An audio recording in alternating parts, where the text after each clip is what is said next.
All right, now we're going to be talking about products of functions and quotients of functions. It's just as easy as the sum and the difference of the functions.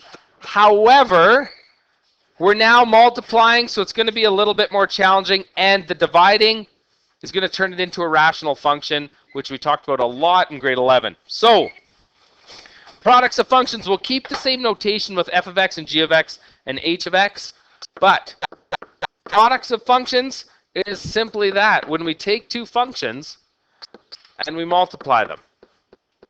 Makes sense. Which we could write it this way, but obviously there's going to be a way that's going to be a little shorter to write it. It's f times g of x. Now I'm going to stress that this dot is filled in to show multiplication. So this is a complete dot, because if we do not fill that in and you use this instead, it means something entirely different in function operations. And we'll talk about that coming up. That's the end of this little of these lessons on function operations. An open dot and a closed dot. We've always used this dot for multiplication. Same thing here. We'll talk about what the open dot means. Tough so far? Take two functions, multiply them. So there could be foiling, there could be distribution, there could be that stuff going on. Not a big deal. Now the quotient's just a fancy word for, yeah, the answer to division. So if I was to do a quotient, h of x is simply f of x divided by g of x, or another way to look at it, and you're starting to see this shortcuts, or not the shortcuts, the shorter way to write things isn't that much different. It's just f over g of x. So now this is a quotient. With a quotient comes some inherent restrictions. If I write f of x divided by g of x, what's one thing we know for certain about g of x? Yeah, g of x is not allowed to equal 0, because that would make an undefined value. So that can't happen. Okay, so we're going to look at some examples on the next little part here to figure out how to do something. Before we get to the examples, we're going to look at just some points about the domain and range when we're talking about quotients and we're talking about products. The domain of the product and the quotient of f of x at g of x, so when we're saying we're putting them together, we're either multiplying them or we're dividing them, we know f of x has its own domain. We know g of x has its own domain. But when we multiply them or divide them to get this h of x, the domain is whatever was common between both of those other functions. And we'll look at that as an example coming up here. But the domain of the quotient, when we're divided them, has a further restriction where we talked about we have to consider the values where g of x equals 0. Because wherever g of x equals 0, we have some undefined values. So the domain and range is whatever common between the both of them. And then with the quotient, it takes it a step further. We also have to exclude those values where g of x equals 0. The last thing you guys need to know when we're trying to find the range, because the domain is what they share, find the range, just look at your two graphs and take a look where your range is. Look at your highest y, your lowest y, look if it's an element or real, look what's going on, and we can get it from there. Okay, so we're going to look at these examples coming up here in the next little bit, and we'll discuss how this domain and range works. All right, so here's the example. We got a function f of x, which is x squared. We have a function g of x, which is the root of 4x minus 5. It says determine the product of those two and state the domain and range of h of x, which is its product. So we're going to start by looking at it. H of x is simply saying, let's take these two functions and multiply them.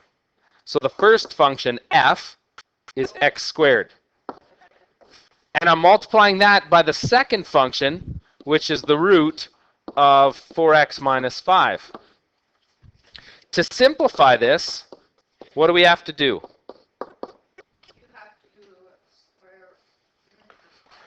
Is it simply this? Yep, that's it.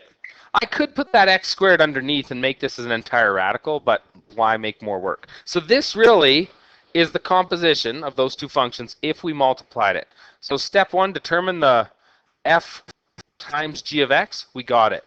Now the domain and range, we're going to look at the domain first off algebraically because we know how it goes. If I look at f of x and I'm talking about its domain, f of x was x squared. What's the domain of x squared? Element of reals. So this has x as an element of reals. So there's the domain of that one. G of x was the square root of 4x minus 5. How do I figure out its domain?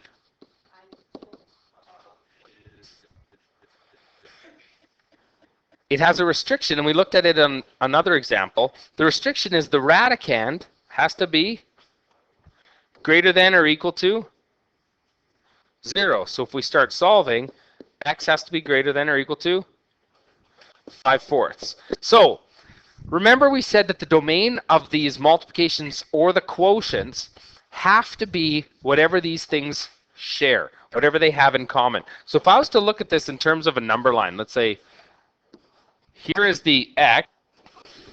So this is the number line that shows the values of x. If we're talking about x as an element of reals, it's taking up all of this information. If the first one, if we showed it visually, we're saying here's x in element of reals, it would be everything on this number line. If I went and showed x is greater than or equal to 5/4 on a number line, here's still x, 5/4 let's say is right there. It's greater than or equal to that. It's all this. What do these two lines share? What do they have in common? Yeah, all of this stuff is common. So my domain has to be of h of x. The domain is what they share, so it's x is greater than or equal to 5/4. Okay, so the domain of this has to be that going on. Now, how did we say we find the range? You look on your graph. So put those into your calculator. So on our calculator, when we enter it, here we got x squared times the root of 4x minus 5. And if we look at the graph to try to find out its range, this is what the graph looks like. What would my range be for h of x then? What is greater than or equal to 0, Jake? Yeah, y is greater than or equal to 0 for the range because we can see it only goes down to 0 and is bigger than that. So we found the domain and range of a product. So here's our example on quotients because we need to look at it as well. We got f of x is x plus 2. We have g of x being that trinomial, x squared plus 9x plus 14. A says determine their quotient because it's f minus or f divided by g of x. Sketch the three graphs and then state the domain and range of them. The domain and range are going to be a little bit different now because still the domain is what they share, but the domain is now restricted by values where g of x will be equal to 0 because it'll be in the denominator of this thing. Okay, so let's take a look at A first. We want to figure out h of x when we're simply dividing those two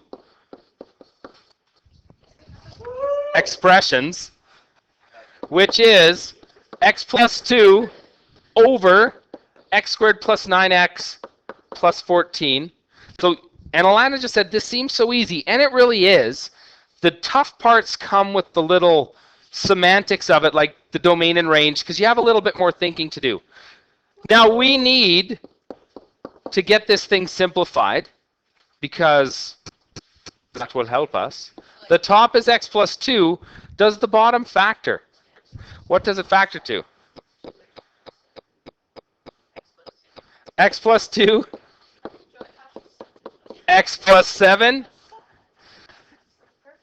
If I simplify it though, what does it come out to be? Where? X plus 7 in the denominator over 1. This should tell you two things about this quotient. Number one, there's a horizontal asymptote, there's a vertical asymptote at x equals -7. And there's also, because there is this on top and this on the bottom, x plus 2, x plus 2, there's a point of discontinuity where x is -2. All this is coming into our polynomials unit. Okay, so here's the quotient right there. Part B says sketch those bad boys.